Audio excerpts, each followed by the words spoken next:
Hello everybody, this is Krusty783 here, and I want to take a video to discuss the Overlord's plan in Ninjago Crystallized, and why it's really genius. If you end up enjoying this video, be sure to leave a like on it and subscribe, and with that, let's get into the discussion. So, in order to understand why the Overlord, now Crystal King's plan is so smart in Ninjago Crystallized, we need to take a look back on the Overlord's original plan to take over Ninjago.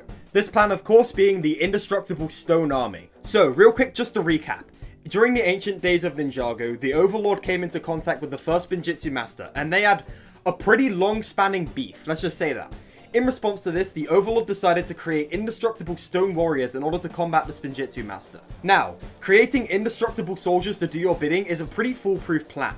However, the Overlord got one part wrong. The quote-unquote indestructible stone army are not actually indestructible. They have one weakness, and that weakness is elemental power. I want to fight these guys! But Cole, they have no apparent weakness. It would be unwise to start a fight we cannot finish. That is why we must find the Temple of Light. It will give the ninja pure elemental powers. Powers that can destroy the indestructible army. I say we fight! With what? We don't have powers! Exploiting this one weakness, the ninja were pretty effectively able to take down the indestructible stone warriors in the quote-unquote final battle. Final battle.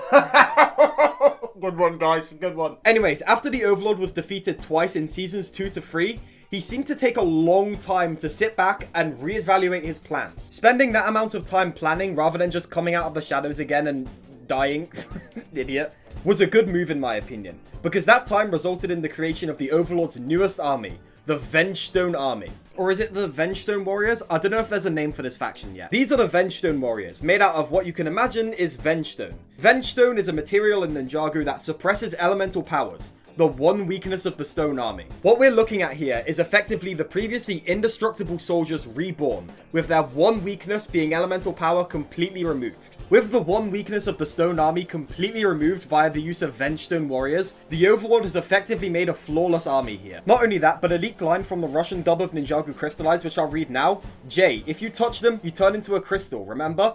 Implies that the ninja can't even touch these guys without being completely disabled. So, to recap, the ninja can't even touch these guys or really engage in too much combat with them without risking being crystallized. And they can't shoot their powers at them because they're made out of the one thing that disables elemental powers. This is a pretty solid plan. There's not really much the ninja can do here. Through these Vengestone Warriors, the Overlord has effectively made the Stone Army 2.0 now with less weakness, and I think that's really cool. So that being said, due to the reasons that Ninjago has a plot and story and stuff needs to happen, the ninja will inevitably find a weakness for these guys. Personally, I think that weakness will be Oni power. Garmadon seems to be using it in the trailer. That may be why Lloyd has to use it. I think Oni power, which clearly is not inhibited by Vengestone, is probably the only way to fight the Vengestone Warriors. That and just running them over with cars fueled by golden power, I guess. One thing I also want to add, I think it's very likely that Harumi came up with this idea. Harumi is a strategic genius, to say the least, and I think given that this poster implies that she was the one collecting the Vengestone, I'm pretty sure the Vengestone army was probably her idea. I don't know, I just feel like Harumi's more likely to have come up with this idea than the Overlord. Whatever the case, it's a really good idea. What do you think of all this though? Let me know in the comments down below, and also let me know, do you prefer the Stone Army or the Vengestone Army? I'd love to know what you all think. As always, thanks to my wonderful channel members whose names are on screen now. If you want to get a channel membership, hit the join button down below, although don't feel pressured to. Your support just watching these videos and liking them and commenting on them and stuff is entirely enough for me. If you like this video, be sure to leave a like on it and share it if you found it interesting enough to do so. Subscribe to my channel and turn on notifications if you want more Ninjago videos, and I'll see you in the next one. Goodbye for now.